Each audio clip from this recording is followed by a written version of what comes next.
दर्शक मित्रों, मैं हूं ललन बेंद और आप सबके बीच में जो है आज एक ऐसी खबर लेके आया हूं। एक ऐसे शख्स से हमारी जो मुलाकात होने वाली है आप सबके बीच में, वो अपनी बातों को रखेंगे। परिचय बता देना चाहता हूं, जिन्होंने 92 यानी 32 साल पहले इन्होंने समाज की सेवा करने और समाज को आगे बढ़ाने का एक बीड़ा इन्होंने इनके दिल दिमाग में जागृत हुआ और इन्होंने वो चीज़ को उन्होंने शुरुआत किया था।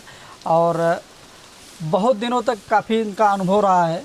इन्होंने पत्रकारिता की डिग्री ली और डिग्री लेने के बाद इनको जो है कुछ समाज के लोगों को कुछ अच्छा करने के लिए इनकी सोच आई और इन्होंने 32 साल पहले निकल चुके थे समाज की सेवा करने के लिए।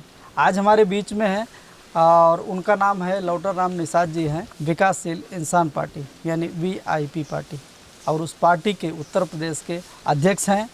और 2022 के विधानसभा चुनाव में जो चुनाव की सरगर्मियां हैं वो सर चढ़ करके बोल रही हैं। सबसे पहले दस्ते दर्पण में आपका स्वागत है। बहुत बहुत धन्यवाद। और दर्शन दस्तक के जितने भी श्रोता हैं, मैं सभी का आपके चैनल के माध्यम से हार्दिक अभिनंदन, वंदन एवं स्वागत करता हूं। और आपको भी धन्यवाद देता हूं कि आपने लोकतंत्र के संरक्षण में जो अपने मीडिया के क्षेत्र को चुना है, इसके लिए मैं अपनी तरफ से बहुत बहुत बधाई देता हूँ। VIP पार्टी की तरफ से धन्यवाद देता हूँ जी। सबसे पहला सवाल मेरा सर ये है कि VIP पार्टी जो है उत्तर प्रदेश विधानसभा चुनाव लड़ने जा रही है, तो क्या लग रहा है, आप किंग बनेंगे या किंग मेकर? देखिए, कोई भी राजनीतिक दल बना है, अगर उत्तर प्रदेश के आधार पर मैं बात करूं तो उसका एक बेसिक वोट बैंक होता है। जैसे समाजवादी पार्टी है, उसका बेसिक वोट बैंक यादव बिरादरी है, जिसकी आबादी उत्तर प्रदेश के जातिगत समीकरण में 8.6% है। बसपा का जो बेसिक वोट बैंक जाटव और चमार वोट बैंक है, जिसकी आबादी उत्तर प्रदेश के जातिगत समीकरण में 11.89% है। और हम जो VIP पार्टी के तरफ से जो उत्तर प्रदेश में हमें सन ऑफ मल्ला मुकेश सहनी जी के द्वारा जो VIP पार्टी के संस्थापक हैं और बिहार सरकार में पशुधन एवं मत्स्य संसाधन मंत्री हैं, उन्होंने मेरे ऊपर भरोसा करके उत्तर प्रदेश की अगर वो बागडोर दिए हैं, तो हम तो 92 में जो है कि बैचलर ऑफ जर्नलिज्म करने के बाद हमारे अंदर एक जुनून था कि अमन बेच देंगे, चमन बेच देंगे, गरीबों के तन का कफन बेच देंगे, कलम के सिपाही अगर सो गए तो वतन के सिपाही वतन बेच देंगे। मैंने नौकरी करना स्वीकार नहीं किया। मैं नौकरी आराम से मुझे मिल जाती, क्योंकि उस समय हम लोगों का कैंपस सिलेक्शन होता था। लेकिन मुझे ये लगा कि मेरा निषाद समाज, जो कि पूरे बृहत्तर भारत में विभिन्न नामों से, गुजरात में भी हम आज जो आपसे मुखातिब हुए हैं, यहाँ पर भी जो मेन जातियाँ हमारी हैं, जो खारे जल में मच्छीमारी का काम करती हैं, समुद्र तटीय जो गंगा पुत्र सागर पुत्र हैं, उन्हें कोली कहा जाता है। कोली समाज भी जो है ये मल्हार कोली, डोंगर कोली, चुआड़िया कोली, मकवाना कोली, मल्हार कोली, नाखवा है, खारवा है, टांडेल है, विभिन्न ये कम से कम जो है कि 17-18 उपवर्गों में बटे हुए हैं। तो हमें ये लगा कि जिस समाज में हम पैदा हुए हैं, तो हमारा शिक्षा लेने का मतलब नहीं कि मैं नौकरी करूं तभी अपने जीवन को सफल बना सकता। मेरे अंदर एक जुनून आया कि मुझे अपने जीवन को सफल नहीं बल्कि सार्थक बनाना है। और मैंने कलमकारी के रास्ते को चुनते हुए मैंने जून 98 में मैंने निषाद ज्योति मासिक पत्रिका का प्रकाशन इस आशय से शुरू किया कि हम जिस समाज में पैदा हैं, हमारे समाज के लोग अपने इतिहास भूल को नहीं जानते कि हमारे निषाद समाज का इतिहास क्या है। और कहा जाता है जो जाति अपने इतिहास को नहीं जानती है, वह समाज में उस तरह से एक ऐसा बच्चा जिसको अपने पिता का ज्ञान नहीं होता है, ऐतिहासिक अज्ञानता के कारण अपने ही भाई को जो है कि बेगाना समझ रहा था। लेकिन हमने जब निषाद ज्योति पत्रिका का प्रकाशन शुरू किए तो मुझे खुशी है कि व्यक्तिगत रूप से मैं अपने जीवन को सफल नहीं बनाया, मैं सांसद विधायक नहीं बना, मैं मंत्री नहीं बना, लेकिन जो चीज हमने समाज को देने का काम किया कि आज चाहे महाराष्ट्र हो, गुजरात हो, बंगाल हो, बिहार हो, चाहे असम, त्रिपुरा के जो हमारे फिशरमैन कम्युनिटी के लोग हैं, एक दूसरे को अपना भाई मानते हैं। अपने जीवन में प्रबलतम रूप से सफल हूं और मेरा जीवन सफल ही नहीं बल्कि एक सार्थक है। और जैसा कि VIP पार्टी की जिम्मेदारी हमें उत्तर प्रदेश में दी गई है, मल्लाह केवट कश्यप की आबादी जो है उत्तर प्रदेश में 12.91% है, जो VIP पार्टी का बेस वोट बनेगा। और हमारे ही दयादी भाई के लोग हैं, हमारे खून के सहोदर रिश्ते हैं। किसान और लोधी कहा जाता है, 3.57% आबादी है। अगर दोनों ग्रुपों को अगर जोड़ दिया जाए तो 16.5% हमारी आबादी होती है। लेकिन खेद का विषय है कि अभी तक राजनीतिक दलों ने हमारे समाज के साथ यूज एंड थ्रो की पॉलिसी अपनाते रहे हैं, वोटर और सपोर्टर के रूप में रख कर के काम करते रहे हैं। आज यहाँ गुजरात प्रदेश में है, हमें बड़ा शर्मिंदगी कभी कभी महसूस होती है कि जिस कोली समाज की आबादी यहाँ पर 24.12% है, आज इसके साथ दोयम दर्जे का बर्ताव किया जाता है। पुरुषोत्तम भाई सोलंकी हैं जो माननीय नरेंद्र मोदी जी के साथ 2001 में पशुधन और मत्स्य राज्य मंत्री की शपथ लिए, उनका अपग्रेडेशन नहीं हुआ। आज भी वो पशुधन और मत्स्य राज्य मंत्री ही हैं। ये प्रतीक है, ये प्रमाण है कि हमारे समाज के साथ, चाहे वो उत्तर प्रदेश का निषाद समाज हो, चाहे हमारे महाराष्ट्र और गुजरात का जो है कोली भोई आगरी मच्छीमार समाज हो, इसके साथ राजनीतिक दल जो है दोयम दर्जे का बर्ताव करते हैं। अगर मैं पुरुषोत्तम भाई सोलंकी की जगह चौधरी लोटाराम निषाद होता तो ऐसे राज्य मंत्री के पद को मैं लात मार देता। राजनीतिक रूप से अपमानित करने का काम किया गया है, यह हमारी राजनीतिक अवहेलना का प्रमाण है। सन ऑफ मल्ला मुकेश सहनी जी 2014 में जो है निषाद को अनुसूचित जाति में शामिल करने के मुद्दे को लेकर के बिहार की धरती पर तमाम आंदोलन किए और उनके आंदोलन गांधी मैदान में जो लाठी और डंडा चला था, तमाम हजारों हमारे निषाद समाज की माताएं बहनें हमारे भाई घायल हुए थे।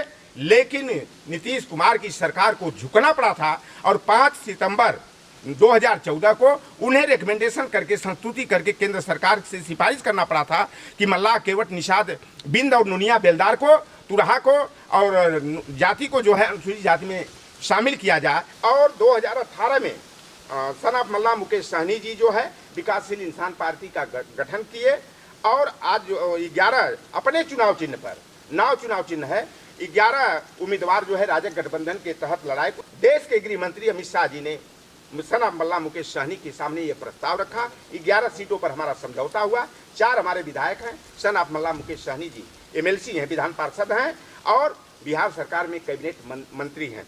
उत्तर प्रदेश के में जातिगत समीकरण में बता दिया 16.5% हमारी आबादी है, लेकिन आज विधायकों की संख्या को देखा जाए तो हमारे 6 विधायक हैं। रोकना चाहूँगा आपको। मेरा सवाल था कि आप अगर 16% अगर आपकी आबादी है तो आने वाले विधानसभा में आप किंग बनेंगे, किंग मेकर बनेंगे? देखिए 169 ऐसी उत्तर प्रदेश में विधानसभा क्षेत्र हैं जहां केवट मल्लाह का, कश्यप का समाज का वोट बैंक जो है, निषाद कम्युनिटी का वोट बैंक जो है 40,000 से लेकर 1,20,000 तक है। अगर देखिए हमारे पूर्वांचल में गोरखपुर की सभी विधानसभाएं जो है निषाद प्रभावित है। उसी तरह जौनपुर में अगर मरियाहू को छोड़ दिया जाए तो 8 विधानसभाओं को जब केवट का बेटा जिसको चाहेगा वही विधायक बनेगा, चाहे वह साहगंज हो, चाहे मछलीसर हो, जफराबाद हो, चाहे केराकत हो, चाहे जौनपुर सदर और बदलापुर हो। हम निर्णायक की भूमिका में हैं, लेकिन अभी तक हमने बताया ना कि हमारे समाज के साथ यूज एंड थ्रो की स्थिति पैदा की जाती है। 169 विधानसभा सीटों को हम लोगों ने मेन टारगेट में लिया है और वहां पर हम मजबूती के साथ तैयारी करेंगे। और 2022 की जो सरकार बनेगी तो हम कहते हैं कि अतिशयोक्तिपूर्ण बातें मैं नहीं कर सकता कि हम किंग बनेंगे, लेकिन हम किंग नहीं बनेंगे तो किंग मेकर बनेंगे। और 2022 में किसी की भी सरकार बने, चाहे वो योगी आदित्यनाथ जी के नेतृत्व में बने, चाहे अखिलेश यादव जी के नेतृत्व में बने, चाहे मायावती के नेतृत्व में बने, चाहे प्रियंका गांधी के, उस सरकार के हम अभिन्न अंग होंगे और उस सरकार का रिमोट कंट्रोल वीआईपी पार्टी के हाथ में होगा। कई नेता कह रहे हैं कि सर यूपी में बंगाल की तर्ज पर खेला होई वीआईपी आ गई है और खेला होई जौने मलाहे केवटे बिंदे धीवर कहार गुड़िया तुरहा बाथम माझी समाज के साथ राजनीतिक, चाहे सपा हो, चाहे बसपा हो, चाहे भाजपा और कांग्रेस हो, दोयम दर्जे का बर्ताव करते हैं। अभी तक हमारे समाज को दहाई में कभी सीटें किसी राजनीतिक दल ने नहीं दिया। 8 ने दिया, 9 दिया। एक बार मुझे अवसर मिला था 2007 के विधानसभा चुनाव में कि हमें कांग्रेस से मैंने आरक्षण के मुद्दे पर समझौता मेरा हुआ था। राहुल गांधी जी का ये प्रस्ताव था कि निषाद जी रिजर्वेशन चाहिए तो आपको रिप्रेजेंटेशन की लड़ाई लड़नी पड़ेगी। और मुझे बाध्य होकर के उन्होंने कहा था 20-25 जगह आप केवट बिंद मल्लाह कश्यप समाज के लोगों को आप नाम दीजिए, मैं उन्हें चुनाव लड़ाऊंगा। मुझे 18 टिकट मिला था और 7 लोगों ने कहा कि भैया ना लड़ी हैं तो हमहू ना लड़ा। मैंने 11 लोगों को, बिंद मल्लाह केवट कश्यप समाज के, धीवर कहार बिहार समाज के लोगों को मैंने सामाजिक समीकरण किया। हमारे जो जातियों में बंटवारा है उसके एकीकरण के लिए मैंने अलग अलग वर्ग के उम्मीदवार खड़ा किया, लेकिन मुझे संतोषजनक जो है परिणाम नहीं मिला। और कांग्रेस ने एक्सपेरिमेंट किया था, एक्सपेरिमेंट मेरे ऊपर हुआ था। लेकिन हमारा समाज, जैसे कहा जाता है कि रघुकुल रीत सदा चलाई, प्राण जाए पर बचन न जाई। क्षत्रिय समाज को वचन का पक्का कहा जाता है, लेकिन क्षत्रिय समाज का व्यक्ति शाम को भाजपा में है, सुबह बसपा हो जाता है, सुबह बसपा में है कांग्रेस का हो जाता है। लेकिन हमारा भी केवट समाज का जो ईमान धर्म है कि अगर किसी को जुबान दे दिया तो अपनी जुबान कटवाना नहीं चाहता है। लोगों ने जब हम वोट मांगने के लिए गए अपने प्रत्याशियों के लिए कि भैया जहां हमारा केवट मल्लाह और कश्यप समाज का व्यक्ति चुनाव लड़ रहा है वहां तो उठवा दे दो। कहें चौधरी साहब माफ करबे बारी, अगली बार आप जेके कहबो के उठवा देव, हम तो धनंजय सिंह के बात दे दिले बाड़ी।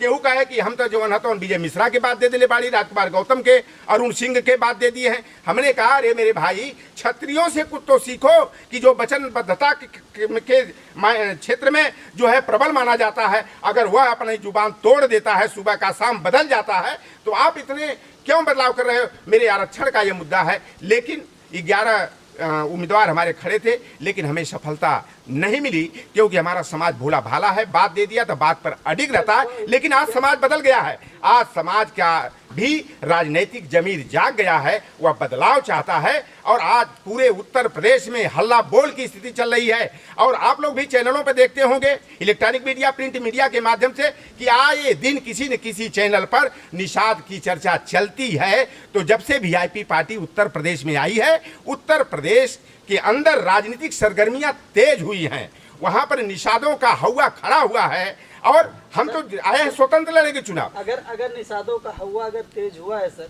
तो बीजेपी के प्रति क्या रुख, क्या सुर? देखिए, एक एजेंडा हम लोगों का है। हमें वादा 2004 में मुलायम सिंह यादव जी ने किया और केंद्र सरकार को प्रस्ताव उन्होंने भेजा 10 मार्च 2004 को। 2007 में जो है सत्ता का जो है परिवर्तन होता है। मायावती जी जो है 13 मार्च 2007 को प्रदेश की मुख्यमंत्री बनती हैं और 30 मई 2007 को पहले ही कैबिनेट की बैठक में उन्होंने निर्णय लिया कि जो पूर्ववर्ती सरकार ने 17 अति पिछड़ी जातियां अनुसूचित जाति में शामिल करने का प्रस्ताव किया है, उस प्रस्ताव को हम वापस मंगा करके निरस्त करेंगे। और ऐसा ही हुआ। उन्होंने देखिए इतना त्वरित कार्रवाई हुई कि 2 जाटों समाज की नेत्रियां मायावती प्रस्ताव भेजती हैं 31 मई को, और 6 जून को मीरा कुमार सामाजिक न्याय अधिकारिता मंत्री जगजीवन बाबू की बेटी, इतना त्वरित कार्रवाई करते हुए उन्होंने जो है कि उत्तर प्रदेश सरकार द्वारा भेजे गए प्रस्ताव को वापस मंगाया। मायावती जी ने उस प्रस्ताव को निरस्त कर दिया। हम लोगों ने राष्ट्रीय निषाद संघ के माध्यम से जिले जिले में हम लोग धरना प्रदर्शन आंदोलन शुरू किए और मायावती को लगा कि निषाद समाज, बिंद मलाह, केवट कश्यप समाज बसपा से दूर चला जाएगा, क्योंकि वह सरकार जो बनी थी 2007 में, उसमें हमारे निषाद समाज का बहुत बड़ा योगदान था। और लगा कि यह समाज बिदक जाएगा तो हमारा जो है कि राजनीतिक ह्रास बहुत होगा। उन्होंने फिर 4 मार्च 2008 को 17 अति पिछड़ी जातियों को अनुसूचित जाति में शामिल करने के लिए तत्कालीन प्रधानमंत्री माननीय डॉक्टर मनमोहन सिंह जी के नाम से उन्होंने अर्धशासकीय पत्र भेज करके ये निवेदन किया था कि निषाद, मल्लाह, केवट आदि जातियों को अनुसूचित जाति का दर्जा दिया जाए। फिर बाद में 2012 में जो का चुनाव होने वाला था, समाजवादी पार्टी के बड़े बड़े नेताओं ने कहा कि अगर 2012 में हमारी सरकार बनेगी तो हम जो है कि पहला मेरा निर्णय होगा, कैबिनेट का निर्णय होगा कि हम 17 अति पिछड़ी जातियों को अनुसूचित जाति का दर्जा देने का काम करेंगे, उनके जो परंपरागत अधिकार हैं उन्हें वापस करने का काम करेंगे। हमारा समाज देखिए भोला भाला है, वह नहीं जानता कि अनुसूचित जाति में शामिल करने का मामला हो SC ST में, चाहे OBC में, यह कहाँ से होता है। मैं आपको बता देना चाहता हूँ, भारतीय संविधान के अनुच्छेद संख्या 341 में संशोधन करके ही किसी जाति को अनुसूचित जाति का दर्जा दिया जा सकता है। 342 में संशोधन करके हम ST का दर्जा पा सकते हैं और 340 के तहत OBC की सूची में संशोधन और परिवर्धन होता है। लेकिन कोई राज्य सरकार, चाहे गुजरात की सरकार हो, चाहे मध्य प्रदेश और उत्तर प्रदेश, बिहार की सरकार हो, राज्य सरकार केवल केंद्र सरकार के सामने प्रस्ताव भेज करके संस्तुति कर सकते हैं। और लेकिन सपा नेताओं के बहकावे में आकर के हमारा समाज झूम करके जो है एक तरफा समाजवादी पार्टी को वोट दिया, अखिलेश यादव जी मुख्यमंत्री बने और उन्होंने जो है कि हमारे समाज को अनुसूचित जाति में शामिल करने के लिए सामाजिक न्याय, समाज कल्याण मंत्री राम गोविंद चौधरी जी थे, उनकी अध्यक्षता में 5 मंत्रियों का एक कैबिनेट समूह बना, मंत्रिमंडलीय समूह बनाया और उसने अपनी जांच पड़ताल करके वह सिफारिश उत्तर प्रदेश सरकार को दिया। तो 22 फरवरी 2013 को अखिलेश यादव की सरकार ने पुनः एक बार केंद्र सरकार को अनुसूचित जाति में शामिल करने का प्रस्ताव किया। एक बात मैं बता देना चाहता हूं, 2007 में कांग्रेस ने भी अपने चुनाव घोषणा पत्र में रखा था, सपा बसपा ने भी अपने घोषणा पत्र में रखा। 2012 के चुनाव घोषणा पत्र में मैं भारतीय जनता पार्टी में 5 फरवरी 2012 को भाजपा के तत्कालीन राष्ट्रीय अध्यक्ष नितिन गडकरी जी की अध्यक्षता में मैं जफराबाद विधानसभा के अंतर्गत जो 42 कॉलेज है, उस कॉलेज में मैंने इस शर्त पर शामिल हुआ था, सदस्यता भाजपा की लिया था कि हमारी जातियों को अनुसूचित जाति का दर्जा देने के मुद्दे पर अगर आप सहमत हैं तो मैं भाजपा में शामिल होऊंगा। और भाजपा ने बाकायदा दो विधानसभा चुनाव 2012 के चुनाव घोषणा पत्र में, भाजपा दृष्टि पत्र में हमारे निषाद मछुआ समुदाय की जातियों को अनुसूचित जाति में शामिल करने का संकल्प लिया था। और भारतीय जनता पार्टी के तत्कालीन राष्ट्रीय अध्यक्ष नितिन गडकरी जी और दिवंगत नेत्री सुषमा स्वराज जी ने 5 अक्टूबर 2012 को पूरे देश के मत्स्यजीवी सहकारी समितियों, मछुआरा समाज के संगठनों के प्रतिनिधि मंडल का कार्यक्रम जो है दिल्ली के मावलंकर ऑडिटोरियम में हुआ था। और फिशरमैन विजन डॉक्यूमेंट्स मछुआरा दृष्टि पत्र जारी करते हुए नितिन गडकरी जी ने, सुषमा स्वराज जी आज हमारे बीच में नहीं है, लोगों ने वादा किया था कि 2014 में अगर हमारी सरकार बनेगी तो हम अन्य राज्यों की भांति पूरे देश में आरक्षण की विसंगति को दूर करके हम निषाद मछुआ समुदाय की जातियों को एससी या एसटी का स्टेटस देने का काम करेंगे। उत्तर प्रदेश बिहार में क्यों नहीं मिल रहा है? अब वही बात मैं बता देना चाहता हूं, ये क्षेत्रीय विषमता कर, लेकिन उत्तर प्रदेश में हमारी 7 उपजातियां अनुसूचित जाति की सूची में शामिल हैं, लेकिन कहा जाता है कि जिस समाज के पास पॉलिटिकल गॉडफादर नहीं होते हैं, पॉलिटिकल साउंड नहीं होता है, उस समाज की जायज मांग को भी नाजायज करार दे दिया जाता है। और यही कारण रहा कि हमारे लोग राज्य मंत्री बनते रहे, कभी कभी कैबिनेट मंत्री भी बने। हमारा जो है उत्थान और पतन, आज पतन की ओर है कि हमारा कैबिनेट मंत्री हुआ करता था पहले, चाहे वो मुलायम सिंह यादव की सरकार रही हो, हमारे 2 कैबिनेट मंत्री थे, स्वतंत्र प्रभार के थे। अखिलेश यादव की सरकार में हमारे समाज का दर्जा नीचे कर दिया गया, हमें राज्य मंत्री मिला। और भारतीय जनता पार्टी जो राम और निषाद राज की मित्रता का हवाला दे करके हमारा वोट लेने का काम करती है, सरकार बनाने का काम करती है। और भाजपा की जब जब भी सरकार बनी है, हमारे मल्लाह केवट बिंद समाज के साथ 2 दर्जे का ही बर्ताव होता रहा है। लेकिन भारतीय जनता पार्टी ने आपाधापी में 48 घंटा के अंदर संविधान और माननीय उच्चतम न्यायालय के निर्णय के विरोध में जाते हुए संविधान संशोधन के माध्यम से सवर्ण जातियों को ईडब्ल्यूएस के नाम पर आर्थिक पिछड़ापन को आधार की बात करके उन्हें 10% आरक्षण दे दिया। तो भारतीय जनता पार्टी की अगर नीति और नीयत दुरुस्त है तो हमारे समाज को शीतकालीन सत्र में अगर वो बिल ला करके, विधेयक ला करके, अगर मझबार को परिभाषित करके माझी मल्लाह केवट बिंद को, तुराहा को परिभाषित करके धीमर धीवर तुराहा को, और गोड़ को परिभाषित करके गोड़िया धुरिया कहार रायकवार धीमर को अनुसूचित जाति का दर्जा दे दें। अगर भाजपा ने अपना वादा पूरा करते हुए निषाद समाज की जातियों को अनुसूचित जाति का दर्जा दे दिया तो एक बार फिर 2022 में भाजपा की नैया पार लगाएंगे, क्योंकि हमारा तो नारा है आरक्षण नहीं तो गठबंधन नहीं। अगर नहीं हुआ तो पूरे मजबूती के साथ 169 सीटों पर हम लोग अपना उम्मीदवार लड़ाएंगे और 2022 की सरकार में किंग नहीं तो किंग मेकर बनेंगे। और जिसकी भी सरकार बनेगी रिमोट कंट्रोल उसका वीआईपी पार्टी के हाथ में होगा। सर, एक लास्ट सवाल है, क्या लगता है कि संजय निषाद से अगर कोई आपको नुकसान हो सकता है, क्योंकि आप बिहार में हैं और बिहार से उत्तर प्रदेश में आ रहे हैं और उत्तर प्रदेश में ऑलरेडी संजय निषाद पार्टी उन्होंने बना करके रखा है, बीजेपी के साथ में है, तो आपके आने से उत्तर प्रदेश में संजय निषाद को क्या जो है नुकसान हो सकता है? देखिए, अब संजय निषाद जी कहते थे जो सपा बसपा में, भाजपा में, कांग्रेस में काम करते हैं, तो अरे इतनी भद्दी भद्दी गालियां दिलवाई जाती थी कि ये सब दूसरे के घर के नौकर है, चाकर है, झाड़ू पोछा करने वाले हैं। और संजय निषाद पार्टी बनाते हैं। तो अगर संजय निषाद की नीति और नीयत दुरुस्त है, समाज के लिए है, तो क्या संजय के परिवार को ही राजनीतिक लाभ मिलना चाहिए? क्या वो अपने लड़के को 2018 में गोरखपुर का जो उपचुनाव हो रहा था समाजवादी पार्टी के सिंबल पर चुनाव लड़ाते हैं, 2019 में वह जो है कि भारतीय जनता पार्टी के सिंबल पर अपने बेटे को चुनाव लड़ाते हैं। अरे भाई, आपकी निषाद पार्टी का सिंबल कहाँ गया? और निषाद पार्टी का पंजीकरण ही निर्वाचन आयोग से नहीं है। अगर इनका चुनाव चिन्ह रहता तो जैसे वीआईपी पार्टी 11 सीटों पर बिहार के 2020 के विधानसभा चुनाव में चुनाव चिन्ह पर लड़ा, तो संजय निषाद की भाई चुनाव चिन्ह कहां चला गया? ये संजय निषाद केवल समाज को ब्लैकमेलिंग करते हैं। और संजय निषाद इसके बाद क्या कहते हैं? केंद्र में हमारे बेटा प्रवीण निषाद को कैबिनेट मंत्री बनाया जा, हमें उत्तर प्रदेश में मंत्री बनाया जा। फिर बयान दूसरे दिन ही क्रमबद्ध बयान आता है, दूसरे दिन बयान आता है मुझे डिप्टी सीएम बनाया जा, तीसरे दिन बयान आता है कि 2022 में अगर सरकार बनाना है तो संजय निषाद को डिप्टी सीएम का फेस बनाना है। फिर आता है बयान भारतीय जनता पार्टी निषादों की सबसे बड़ी दुश्मन पार्टी है। और फिर दूसरे दिन जब लगा कि उत्तर प्रदेश में 4 एमएलसी की सीट जो नामित कोटे वाली है, तो लगा इनको या कहीं से संभावना दिखी होगी, तो एमएलसी के लालच में और मंत्रिमंडल का जो विस्तार प्रस्तावित है उत्तर प्रदेश में, उसके लालच में कि हमें मंत्री का पद मिल जाए, एमएलसी का पद मिल जाए, और उसके चक्कर में फिर कहते हैं बयान भारतीय जनता पार्टी ही निषादों की हितैषी पार्टी है। और लखनऊ में जब आज तक पर वो कॉन्क्लेव चलता है, वो कहते हैं आरक्षण का शासनादेश शीघ्र जारी होगा। और 2 दिन के बाद बनारस में जब एबीपी गंगा का कॉन्क्लेव होता है तो वो क्या बयान देते हैं कि 2022 में भाजपा की सरकार बनवाएंगे और इसके बाद हम मझवार जाति को संवैधानिक अधिकार दिलाएंगे। अरे मेरे भाई, मैं पहले कहा काट की हानि बार बार नहीं चढ़ती है। नेताओं की नीयत को क्या है, समाज के प्रति उनके विचार क्या है, इसको समाज भली भांति जानता है। हमारी तो पार्टी ऐलाने जंग करके छाती पीट करके कहती है आरक्षण नहीं तो गठबंधन नहीं,